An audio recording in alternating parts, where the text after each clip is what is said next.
Muito possivelmente, para muitas pessoas, o conceito de guerra de quinta geração é algo de que nunca ouviram falar. Mas o que é certo é que eles nunca ouviram falar, e nem vão ouvir falar disso, nos meios de comunicação de massa. A razão é porque esses meios de comunicação de massa são partes integrantes do esquema de guerra da quinta geração.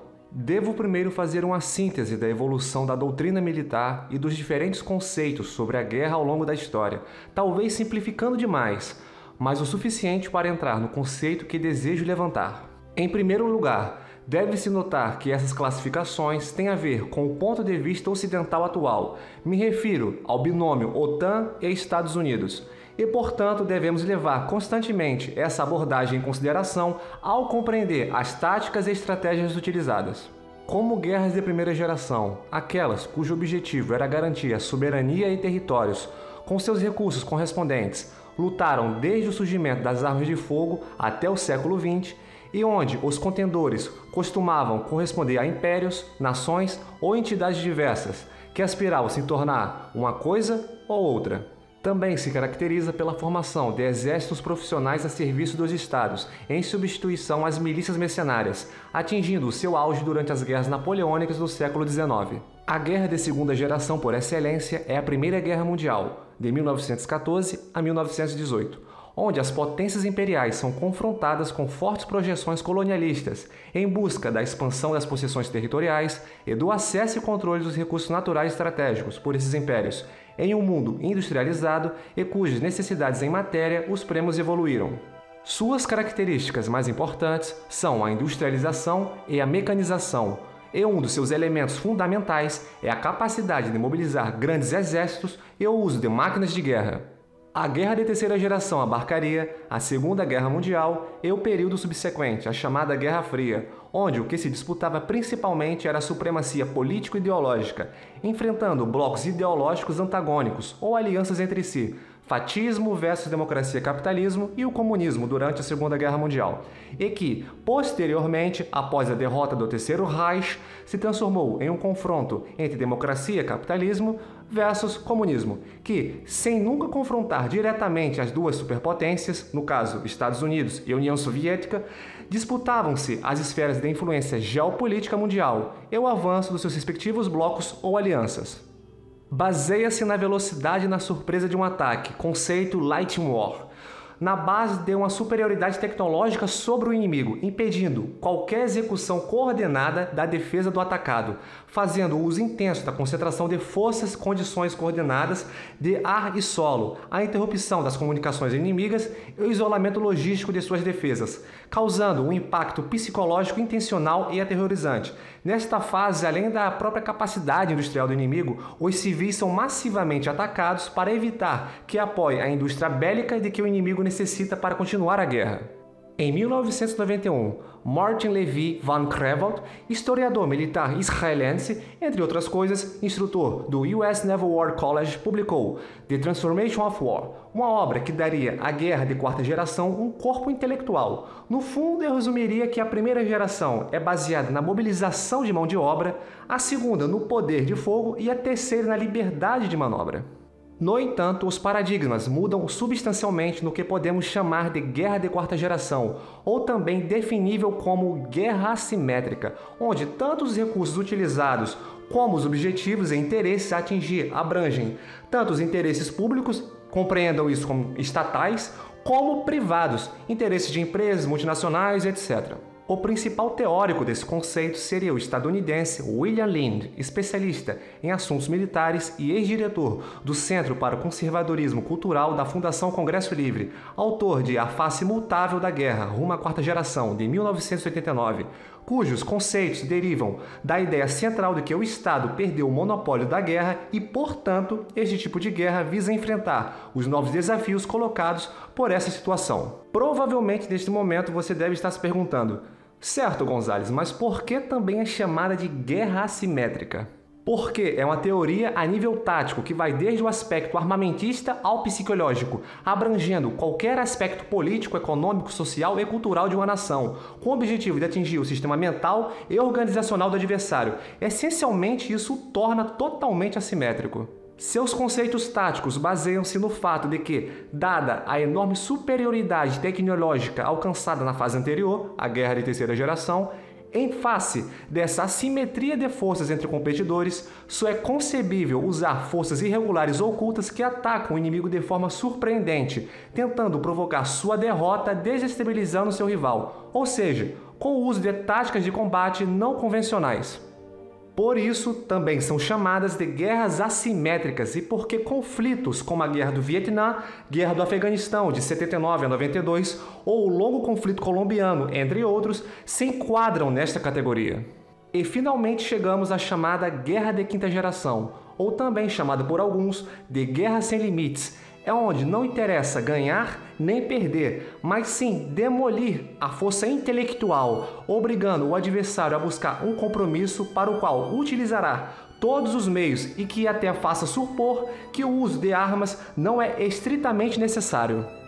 Poderíamos até considerá-lo apenas um complemento à Guerra de Quarta Geração, e foi introduzido desde 2009 e 2010 como um conceito operacional estratégico nas intervenções dos Estados Unidos e OTAN, ou seja, tem uma implementação relativamente recente. No entanto, há uma diferença significativa em relação à Guerra de Quarta Geração. Nas guerras de quinta geração, não há condicionamento como ocorre nas guerras de quarta geração, mas uma manipulação direta do ser humano por meio de sua parte neurológica, investigações a respeito do que são ondas binaurais e componentes dos cristais magnetita do cérebro e outros métodos sobre as suas possíveis manipulações, e, em geral, tudo o que tem que fazer com a neurologia. São uma constante no campo militar, tanto ou mais do que o desenvolvimento de outros projetos de pesquisa militar avançada. Mas vamos voltar aos conceitos de condicionamento e manipulação, e essa parte em específico deixo para um próximo vídeo no futuro. No início da aula, referi-me aos meios de comunicação de massa como parte integrante do esquema de guerras de quinta geração. A guerra de quinta geração faz o uso de meios eletrônicos e de comunicação de massa para gerar desestabilização da população por meio de prolongadas operações psicológicas, buscar afetar o psiquismo coletivo, afetar a racionalidade e a emocionalidade, além de contribuir para o desgaste político e a capacidade de resistência. Brzezinski permitiu-se afirmar abertamente que a chave estava no ataque ao recurso emocional de um país por meio da revolução tecnológica. Abre aspas. O terceiro mundo é a vítima da revolução tectrônica. Se os países menos desenvolvidos estão crescendo rápida ou lentamente ou não, é quase inevitável que muitos deles continuem a ser dominados por sentimentos crescentes de privações psicológicas. Fecha aspas. A tática a seguir para manter a desintegração política na sociedade consiste em criar complexos de inferioridade e tornar-se uma referência externa em todas as áreas, evitando que projetos e modelos coletivos ou alternativos consolidem sua identidade, pois a referência será algo diferente. A si mesmos, a referência será o mundo desenvolvido e o seu modelo vigente. Os meios de comunicação de massa têm se encarregado de condicionar as mentes das nações subdesenvolvidas, pois ainda, segundo Brzezinski, abre aspas, em um mundo eletronicamente intercomunicado, o subdesenvolvimento absoluto ou relativo será intolerável. Não se trata mais da revolução das expectativas crescentes. O terceiro mundo agora enfrenta o espectro de aspirações insaciáveis. Fecha aspas. Parece atual para você, certo? Mas foram menções escritas há 51 anos.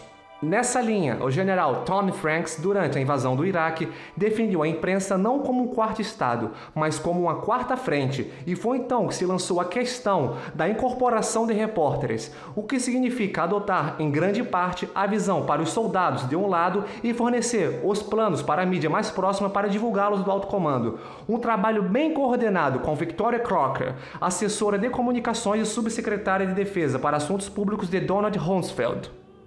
Certa vez, Goebbels disse que poderia transformar um círculo em um quadrado se repetisse isso várias vezes. A propaganda trabalha com fórmulas simples e aterrorizantes. É por isso que são usadas sistematicamente, pois são muito eficazes. É um método clássico que sempre funcionou bem quando se trata de condicionar a opinião pública a aceitar que a guerra é necessária. A fórmula cansada, mas muito eficaz do horrível ditador que está massacrando o seu próprio povo. Exatamente o mesmo método já utilizado pela grande mídia comercial para condicionar a opinião pública para a tentativa de derrubada de Jair Bolsonaro e Donald Trump, entre outros. A propaganda realmente funciona repetindo as mesmas fórmulas, dada a extrema semelhança entre a maioria das informações que recebemos sobre este ou aquele conflito. Simplesmente recorremos à mesma retórica simplista, cheia de clichês emocionais e slogans simplistas. E acreditem, funciona. Outro aspecto da manipulação é o silêncio, que adquire maior valor quando é utilizado como instrumento de manipulação da opinião pública. Em outras palavras, se os jornais, noticiários de televisão e programas de debate ou opinião não falam sobre um ato de guerra, simplesmente não existe na cabeça das pessoas, que acreditam que só existe o que é mencionado na mídia.